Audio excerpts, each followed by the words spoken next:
all blue front row, Pepsi Max Fords. Green flag formation lap commencing.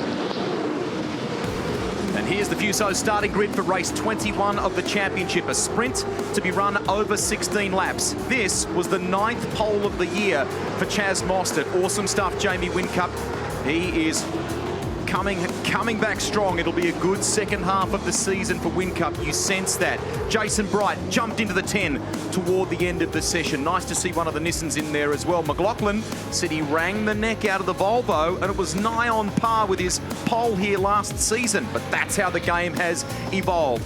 Ash Walsh for Erebus Motorsport from 13 alongside James Moffat. One steal backing this weekend for Todd Kelly.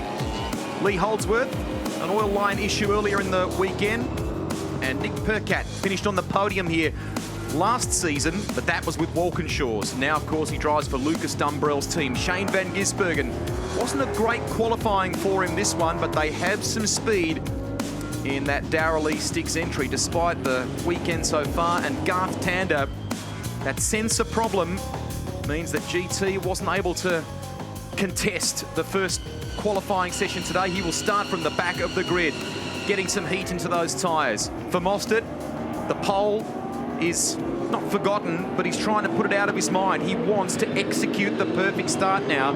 He did it last time in Queensland, but he knows the master of that conversion so far this year is the bloke right beside him, his teammate in Mark Winterbottom. This is going to be thrilling. The teammates going at it. Whincup in the mix, a hungry driver in David Reynolds, and a fast Kiwi in Andre Heimgartner beside one of the legends, Craig Lowndes. This is an awesome top six. Looking at images here of the championship leader, Mark Winterbottom, and the confirmation of where we sit with the points to the bottom left of your screen. 256 is the gap back to Craig Lowndes. From this point, 16 races remain in the championship, 2,100 points available, so there's a lot to play for. Going back to the topic of Michael Caruso, Northern Beaches boy from Sydney, and his dad Mick is down there in the garages watching anxiously at the moment. He still has a passionate interest in his son's career and stays close to the automotive game. They've had some problems with car number 23 this weekend, and real head-scratching stuff because they've not been able to cure a gear shifting problem with the car.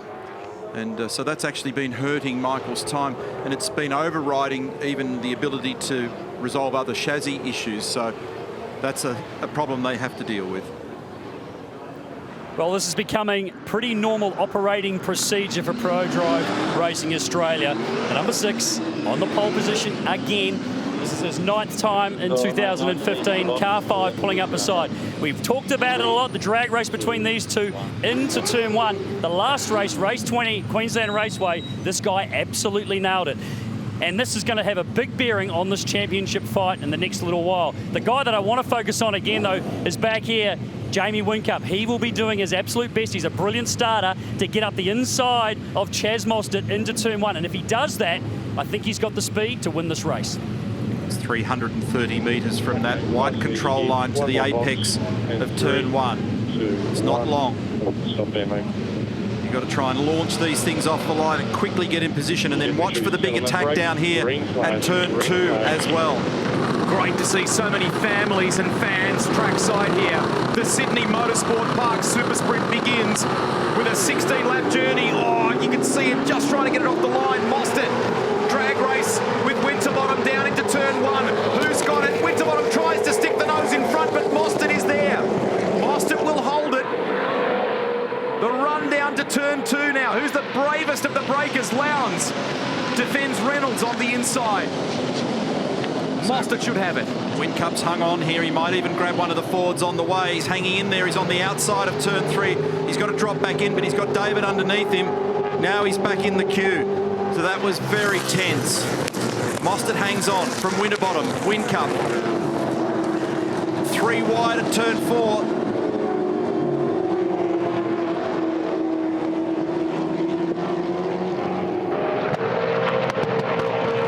This is good from Rick Kelly, who's putting pressure on Craig Lowndes here. Not sure if the Mercedes guys touched as they came through turn 4. So Rick's made a couple of spots. We're on board here with Tim Slade.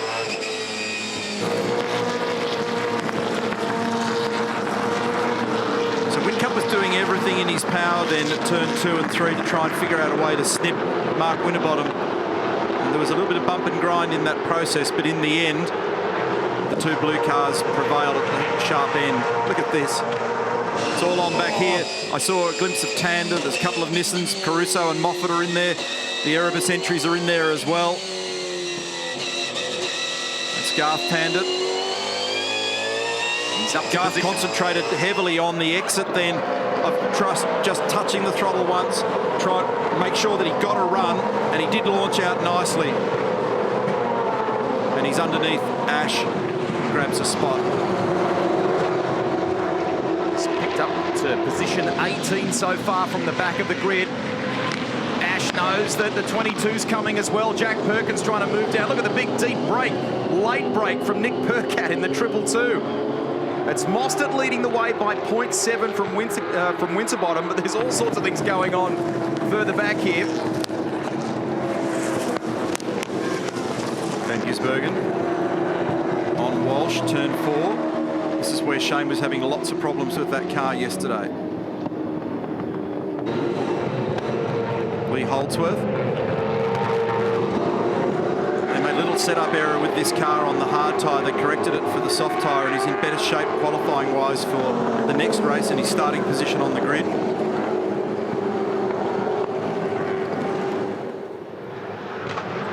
Back to the front. You can see the gap now. Mostert to Winterbottom. Reynolds looking at Whincup. Whincup holds down that third spot. Lowndes has got Rick Kelly all over the back of him there. The Jack Daniels Nissan Altima, and then it's Andre Heimgartner for Super Black Racing.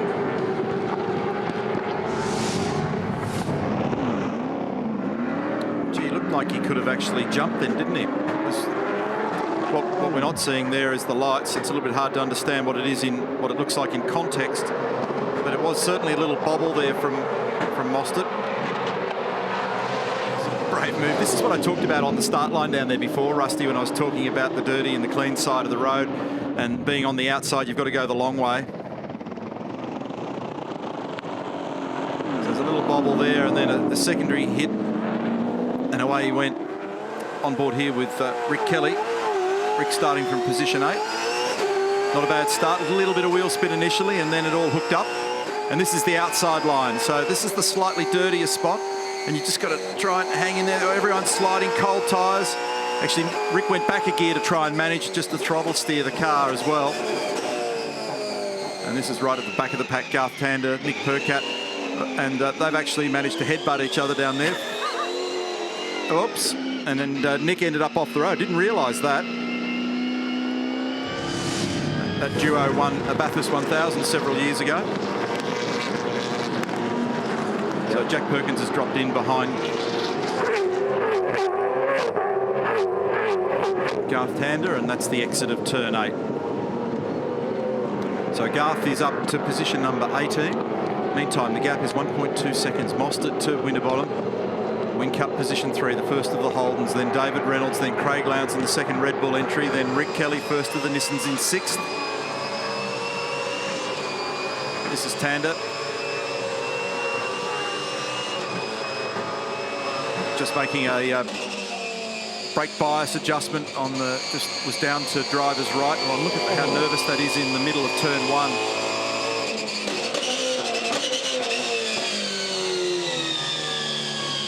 Trail brake into turn 2. So the telling image that we got there was the way the car behaved in the high-speed corner through turn 1. It's well and truly got warm tyres now, and that's the balance he's got, and that's not nice. So he's chasing the car, it's sliding in the rear. It means it delays the ability to grab the throttle out the other side. So Garth's earning his dollars this afternoon. He said to me earlier in the weekend the same words he used at Queensland Raceway. I just can't get it to hook up. I can't get that confidence. Sometimes the back will step out on me and then I get mid-corner understeer. He said, I'm busy. I am busy at the wheel of car 2. He needs to cut a deal where he gets paid by the wheel movement. And then he'll go all right. Gap is 1.3 seconds. In terms of sectors, Mostert brilliant in the first sector, and it looks like Whincup was good in the third, but that's Dale Wood who's run off there, down in 21st position. Nine forward. What part of all good's that? So Dale Wood responding to a bit of chat on the radio. So he and Nick Percat have got together here at turn 7.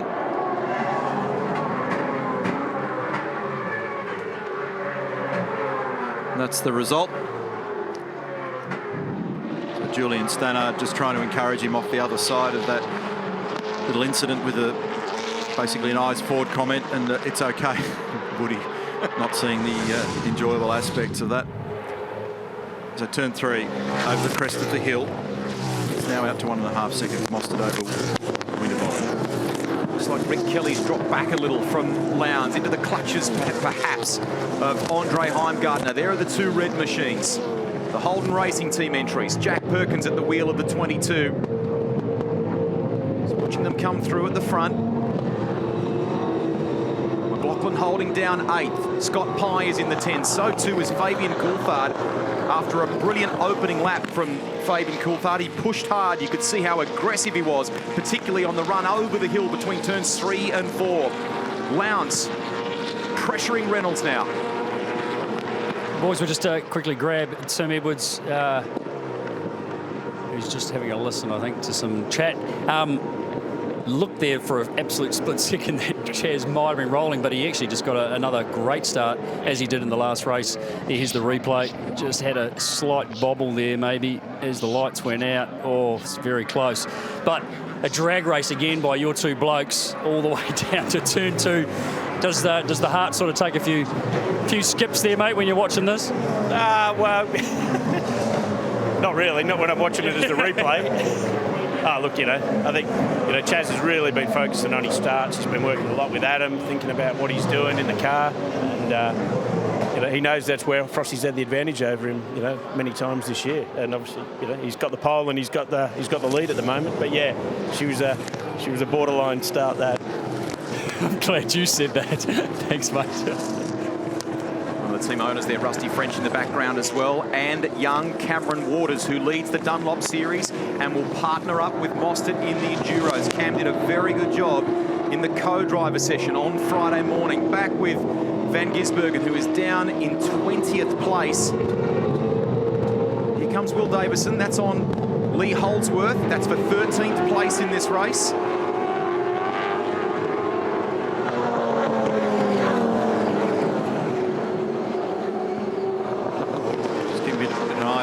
Speed here at the moment as well, because we also want to get an understanding of the way the cars are trending on their tyres. Exiting the slowest corner on the racetrack, you come off there at about 75 kilometres an hour. When they get up to the turning point at that eastern end of the track, they're back to 205 kilometres an hour. That sequence of left-handers that gets you through the last complex, Rusty, is very, very hard on the front right tyre in particular, as is this corner, obviously.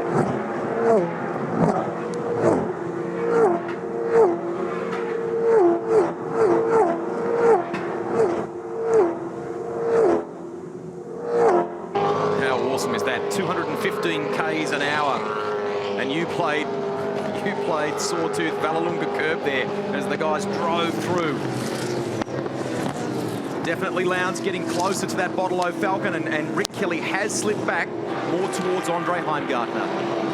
Nowhere in speed at stakes at the moment, the Holden Racing Team cars, but what will be useful here for Jack, as we go back to Andre Heimgartner in 7th, is that running around with Garth and Shane Van Gisbergen behind him, Nick Percat, he's going to find a rhythm of where the main game's at the moment. So that's actually very, very useful for him in preparation for these longer races coming up in the year. So to look at it as glass half full rather than half empty, Garth Tander's a very strong operator in the car, as is Shane, Nick Percat. So this is actually a good performance from Jack in that context. But the problem is that none of them have got any speed relative to the leaders, but he's driving well. 1 minute 31.6, best lap of the race so far, Chaz Mostert. And that's a 4/10 margin over the best lap achieved by Mark Winterbottom, so that's a healthy number. Here's the little battle that we've been focusing on between Rick Kelly and Andre Heimgartner. It was interesting listening to Andre talking to Greg earlier. I think he sort of talked about dealing with the aggression. We saw it at Queensland Raceway, that is the aggression showed by other competitors, so he qualified very well. Ended up with a 3rd, I think it was, from memory, at the Queensland Raceway, and then he literally got his ears boxed by all and sundry. It was in race 18, I think, the first race of the weekend.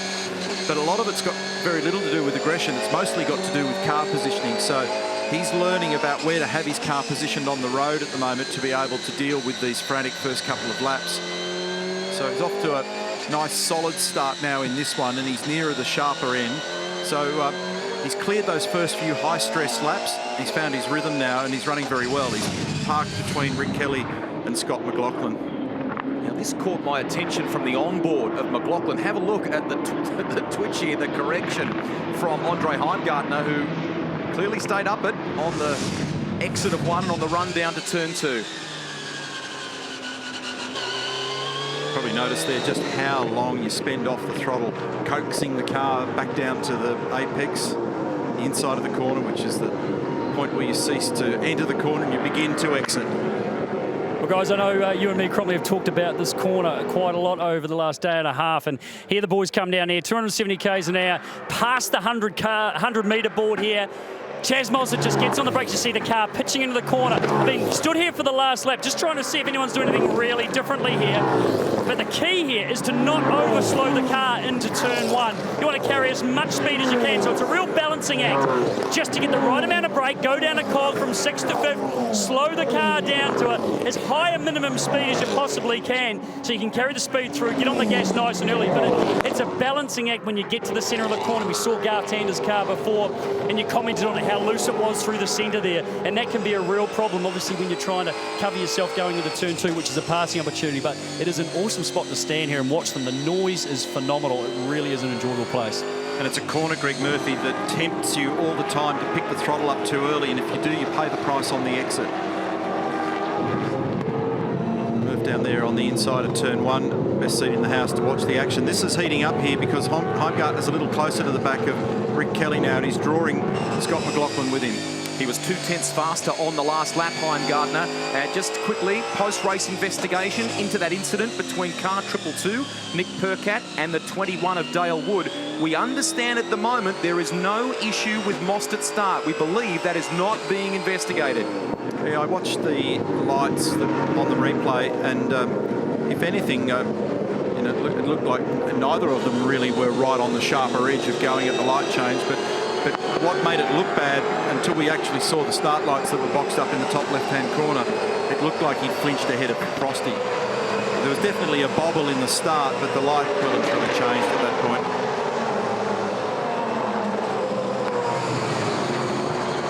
So last lap here for Andre Heimgartner, 132.4, 132.33 for Rick Kelly, some very, very similar speed. And 32.4 also for McLaughlin, who's got his hands full with Scott Pye at the moment. So this little group here is beginning to tighten up, and Pye's tagging along here to make it four cars in a row. Turn 4, big direction change. You plunge down the hill, and then the crest of the road here in the middle of the corner, it falls away, and then you have to change the direction of the car. So you track sacrifice all of the exit space at turn 4 in order to sneak the car back to the right so that you can then turn left at turn 5. So you don't make too much of a big lazy S-bend out of it, or all it does is hurt the tyres even more. And by now they're waving a little flag to you saying, get off me. Different livery for Scott Pye this weekend. Man, bus and truck on board. The famous number 17. He sits 9th at the moment, is keeping that pressure on McLaughlin. Just quickly grab Roland Dane just for a split second. Roland, I know where you guys want to be and how hard you're working at it, but a little bit better consistency. Obviously, 2 good starts for Jamie here. We haven't seen him at the front of the grid like that for a little while, so it is an improvement. Yeah, happy with qualifying or the direction that it's going in. Particularly, Jamie thought he left something on the table in first quali session. But the race pace is a worry. We saw a bit of this at QR with a hard tyre. With the Fords, or particularly those 2 Fords, that's a bit of an issue. They're clearly doing something, and we'll have to find out what it is. It's usually the other way around. It's usually all of us going, you're doing something, but now it's on the other foot. It's a challenge, that's for sure. Absolutely, that's what we're here for, challenges. Thanks, mate. Paul Radisich, we've spoken to you a couple of times about Andre Heimgartner's qualifying, but the race sort of hasn't been quite there for him. But encouraging signs in this one. He got through those first few laps unscathed and doing quite a good job. Oh, he's doing a great job, yeah. Look, he made a great start this time. And it's something that we have been working on to say, look, first lap, let's focus hard, not, because the race is won and lost in those first laps. So he's done an awesome job, got off the line good and holding great position. So if we can keep it going for this one, then we'll start working on the next one from here. Getting those results, particularly in this part of the season, is really good for the confidence coming into those Pertec Enduro Cup. Look, every race is important, and you're right, as the season unfolds and as he gets more confidence and growing and racing with this type of, challenge out there, these guys are pretty hard to beat. So to run with him, every time you run with him, you're learning more and more. So as we've seen by where he's running today. Yeah. Thanks, Paul. Good luck for the rest of it. Thanks. Dual World Cup champion in touring car racing, Paul Radisich. Been a winner here at Eastern Creek for Dick Johnson Racing. Scored the very first podium also for Triple Eight Race Engineering way back when.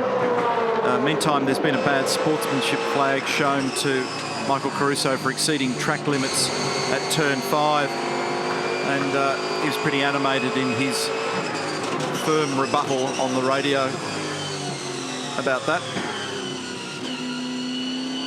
It's been something that's been talked about this weekend. It's less of an issue in the race itself, but it's been monitored very carefully in practice and particularly qualifying.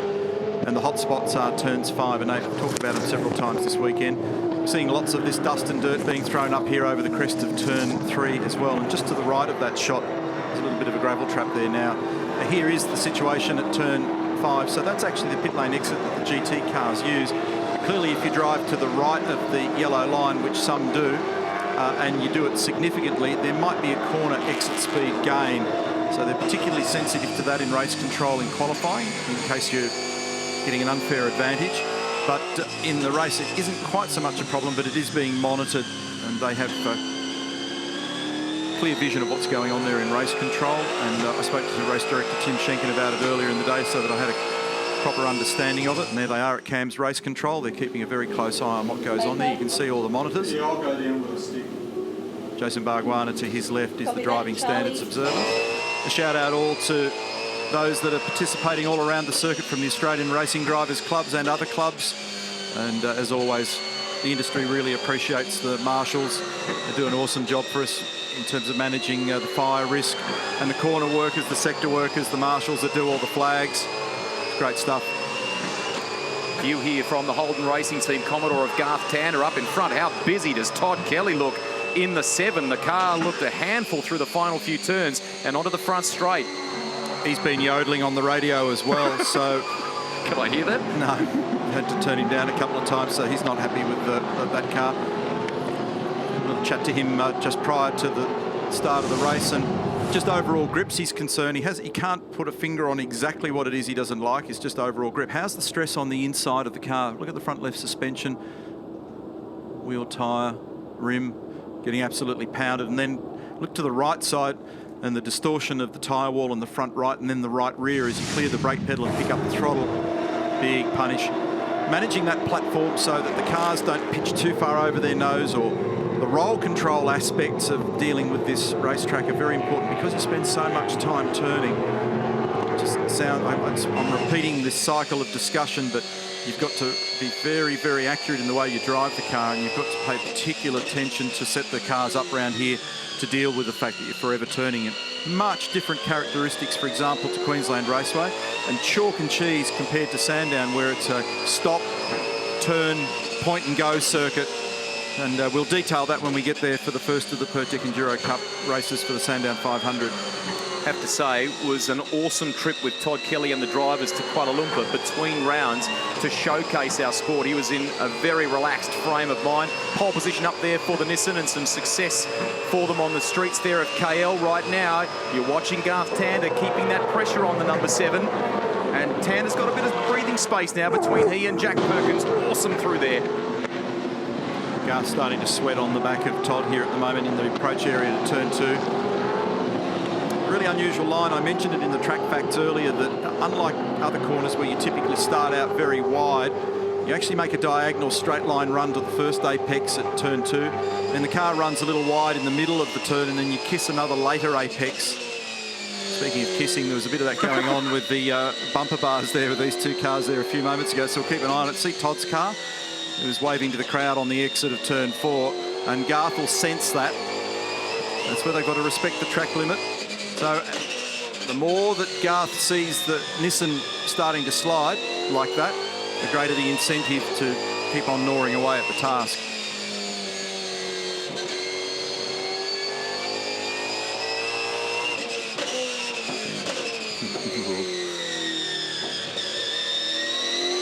Garth picked the throttle up early.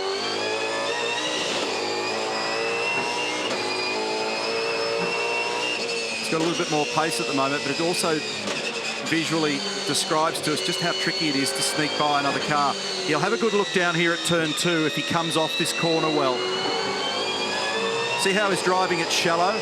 So Garth's trying to get the car squared up. He's taking a little bit of mid-corner speed off it so he can pick up a higher throttle percentage on the exit. Now he gets the gain. He gets the profit from that move. Back to 5th. And if he can get through here neatly, he'll have a sniff down here at turn 2. No, it understeered a little bit in the mid-corner. This is the chess game.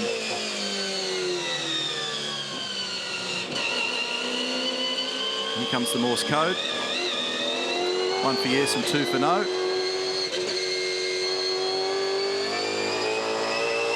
Which Todd will have been through many times before, so sometimes it works the other way. The more they rattle on the bumper, the less cooperative you become.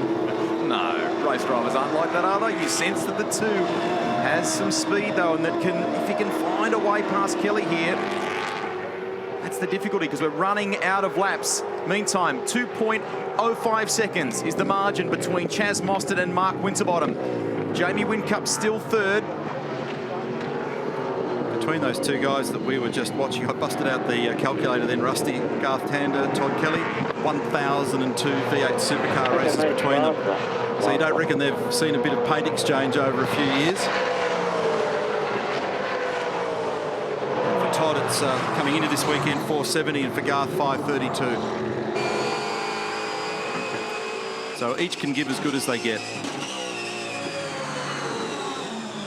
Someone's talking about smoke in the cabin out there at the moment, and I think that it's Will Davison, car number 9. So we're near the end of this race, and whatever the issue is, they may get away with it, they may be able to get to the end of the race, but there's something bothering Will Davison in 13th position at the moment. Meantime, 1.87 seconds. Mostert, he's on his way to a conversion here from a perfect run in qualifying to grab another Armour All pole. Question mark over the start, but it was still good enough to have him lead the field at the end of lap number 1. He's built a cushion and held it, and he's going to grab the points. Over 2 tenths. Roland Dane was talking before about the lap speed, the pace of these guys in the race. They were 2 tenths quicker than Jamie Whincup on the last lap. Through turn 8 for the final time for Mostert and Winterbottom. They locked out the front row. It seems certain to be a 1-2 finish for these guys, but 3rd is another move in the right direction for the reigning champ, Jamie Whincup. And Lowndes doing his very best to minimise the damage. He's 2nd in the title race right now, on course to finish 5th. Well done, buddy, well done. Great drive, awesome job. He is an absolute contender in this championship and proves it once again. Chaz Mostert wins the opener of the Sydney Motorsport Park Supersprint. They'll fight all the way to the line here. Andre Heimgartner keeps the pressure on Rick Kelly. It won't be enough. The Ultima should have the legs. He does just. That was for 6th place. Great fight between Kelly and Heimgartner.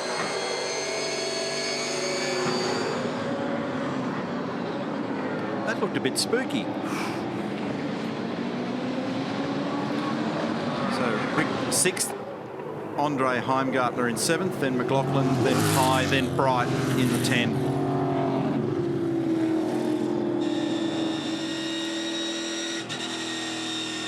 He talked about the starts, didn't he, and getting that aspect of it right. He marked himself really hard after Friday practice, despite being the fast man yesterday afternoon. Let's look at this. That could have gone pear-shaped, couldn't it? Yeah, big time.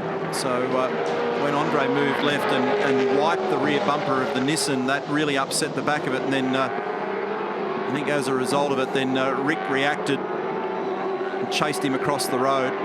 I dare say that both of them might have a little interview with Jason Bargwanna over that one. Not sure that there'd be anything come from that other than be careful, chaps. Because if they get it wrong there and end up rotating a car, they're doing 270 kilometres an hour down there. Here's your top three. Mostert, Winterbottom top right, and Jamie Whincup home in third position.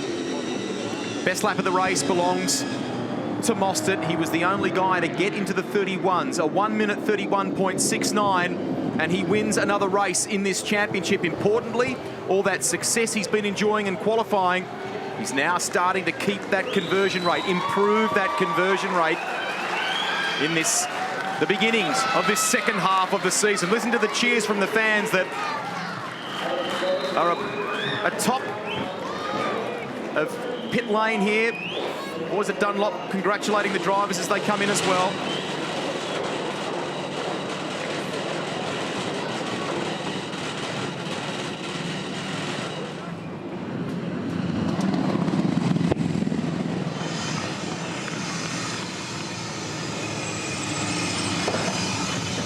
Well done, Mozzie. He takes another one. This is going to be an enthralling battle between the teammates if things keep going like this in the second half. Got a strong competitor in, or co-driver in Cameron Waters for the Enduros. They will be good together, those guys. Here they are.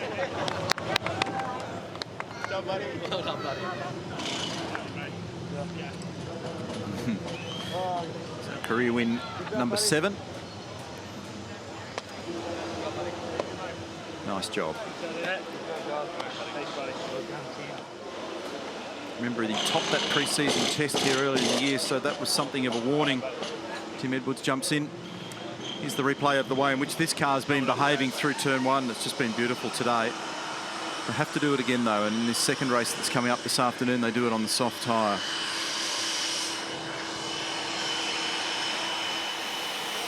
Moves those tallies along nicely for him. He gets 75 points for his trouble this afternoon. Maximum points. Well done. Chaz Mostert, congratulations. 2 pole positions earlier today. The start got your team boss a little bit nervous, but you got the job done. Well done. Yeah, it was nice and tight through one, but yeah, it was good to get through and get off the line okay. It's pretty hard conditions here to start. The track's pretty deteriorated, so yeah, it was good to get a good start and stay out the front. Once again, a lockout for Pro Drive Racing Australia. Your team is just on song. Yeah, for sure. We're just consistent at the moment and we just need to try and stay there. So it'll be good to finish this weekend off the way we are going and then hopefully get into Enduros and have some good results there. Enjoy some silverware from the ladies at Lexus. Mark Winterbottom, he got you on the start line, but you continue to rack up some really important championship points. Congratulations. Yeah, it was a good race. He went, then he stopped at the start and then he went again. And yeah, not much in it, but yeah, he had a bit more pace. So when I don't know, you're second, you still got to be happy, you know. So that was good. I've had bad runs here in the past, so podium's good, and I've got friends and family here. So we're off 8 in the next one, but we'll try and get a win for the locals and see how we go. You're racking up the numbers, the 13th podium for the year. Here's the trophy from the ladies at Lexus. And Jamie Whincup, it seems unusual that I have to welcome you back to the podium, but it's been a long time since we've spoken to you here in Victory Lane. Yeah, obviously happy about get my first podium for a long time, but at the same time, there's a lot of Holden fans sitting at home watching, what's going on. Where's our next victory? So just want to say, I assure you, we're doing absolutely everything we can. I'm happy that we've massively improved over the last few months, but still a long way to go. And hey, it's full credit to these guys. They're doing a great job, but I'm looking forward to the challenge in the next few months. I know the team is working hard. You're starting from second position for the next one. It's going to be ominous. Third position and a trophy from the ladies at Lexus. Well done. And the reason why Rihanna was looking for his passport photo, just to remember his identity, was that it was back in Western Australia when we last saw Jamie on the podium. So it has been a long time between drinks. A drought of 12 races. Third place was excellent for Whincup. Mostert collects the 7th race win of his V8 Supercars career, and he converts a pole position for the 3rd time in this year's championship. That'll be the telling thing if he can keep that conversion rate up. All blue 1-2. Fabian Coulthard just misses out on the top 10. James Moffat fought his way into 12th position, and from the back of the grid, Garth Tander to 18th. Andre Heingardner, you just said to me you feel like the monkey's actually fallen off your back here for these short sprint races after a great seventh place finish. Yeah, it's good. I think I've finished 7th 3 times now, so I'd like a little bit further up, but it's great. You know, on Saturdays normally I sort of step on my own, you know, wide a bit too much, and to get that good solid race out of the way, it was really good, and I'll be looking forward to this afternoon's race to push harder and see where we can go. It was a pretty interesting finish there across the line there with Rick Kelly.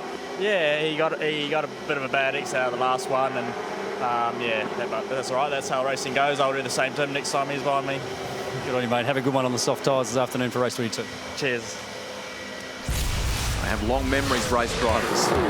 Highlights of race 21. Good start, albeit with a little bobble, an adjustment at the start for Mostert, but it was deemed to be okay. They raced each other side by side into turn 1. Some late breakers down into turn 2 for the first time. Andre Heingardner, we know he's been fast in qualifying. He's converted that to another top 10 result. There was contact between the former pairing that have won Bathurst together, Garth Tander and Nick Percat. Percat coming off worse in that one. And this one is up for review after the race. Officials going to look into the incident between Percat and Dale Wood off the exit of turn 7. Jamie Whincup would finish in 3rd place for Red Bull Racing. A welcome result, a welcome return to the podium for Whincup. Lowndes kept chipping away, knowing that points were important with his 2nd place on the ladder at the moment in the championship. He chased David Reynolds. Mostert built a lead of more than 2 seconds over his teammate at the end and scored the fastest lap of the race, the only driver into the 1:31. On race pace terms, those laps, it was ominous for the opposition. They were very good, very balanced, the ProDrive Fords, and Mostert converted a pole position ultimately into a victory. The 3rd time we've seen him do that in season 2015, and it helps him in the championship as well. Winterbottom will still lead the standings going into this afternoon's race, but Mostert is very much a player in the game in this second half of the year.